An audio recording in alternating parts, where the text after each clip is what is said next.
Bus இப்ப நான் என்ன பண்றவங்களே நான் போட்டாட்டு நின்றுக்குவேன். போலாம் போவாமா எங்க நான் போறது? சாப்பிடறதுக்கு ஏதாவது குடுப்பீங்க பார்த்து வந்தா போறதாமா. அப்புறம் நான் என்ன பஸ்ஸா போறேன்? சின்ன திருத்தம்னா என் இடத்துக்கு தான் நீங்க வந்திருக்கீங்க, உங்க இடத்துக்கு நான் வரல. நீங்க தான் போகணும் என்றா பாக்குறதுக்கு சின்ன பையனா இருக்கான், கேட்கறதுக்கு ஆரம்பலன்னு வச்சுக்கலாக்கு.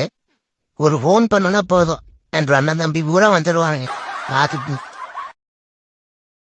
காக்காரண்ணா கொஞ்சம் நில்லுங்க. என்னகுன்னு சொல்லு, உன்னை பார்த்தாலே பயமா இருக்குது. பயப்படாதீங்கண்ணா, உருவம் தான் பெருசு, மனசு குழந்தை மாதிரி தாங்க. நீங்க தான் லொல்லு பண்ணீங்கன்னா அதான் நானும் பண்ணுவேன். இல்லைன்னா போட்டாட் நீட் பண்ணுங்க.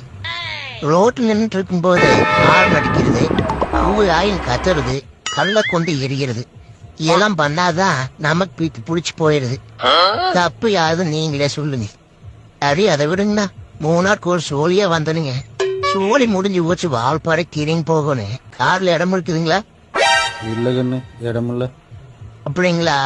சரி, ஒரு கூலியா நடந்து ஒண்ணு சீக்கிரம் போயிடும். நீ பார்த்து போயிட்டு வாங்கண்ணோ.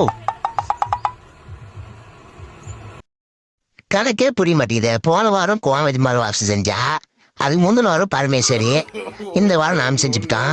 இப்போ கோமதி தானே மறுவாசம் செய்யணும், நம்மள ஏன் செய்ய சொல்றாங்க? 4 நாள் அதுவும் நம்மள போய் மறு செய்ய சொல்றாங்க. ஊர்ல இருந்து விட்டுட்டு வாடா போடு, எப்படி ஹீரா போடு. ஆமா, நம்ம எதுக்கு ஸ்டேட்டஸ் வைக்கிறோம்? யாருக்கு தெரியும்? எல்லாம் வைக்கிறாங்க, நம்மளும் வைக்கிறோம். நம்ம ரொம்ப சந்தோஷமா இருக்க மாதிரி ஏதாவது ஸ்டேட்டஸ் வைப்போம். நம்ம சொந்தக்காரங்க வயிறு டிஸ் ஆகட்டும். ஆனா ஒண்ணுங்க, நம்ம ஸ்டேட்டஸ் வைக்கிறதும் அதை நம்மளே 100 பார்க்கறதும் ஒரு தனி சுகம்தான்.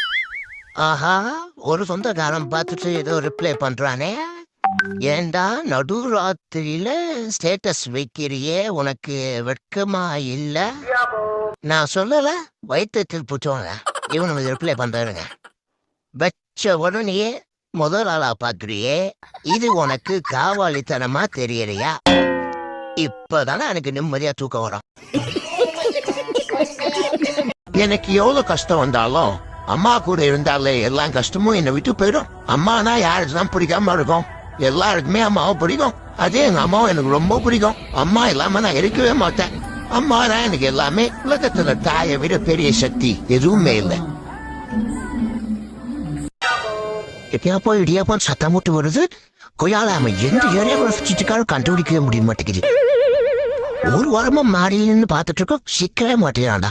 பங்காளி இன்னைக்கு அவனை உணவே கூடாதுடா.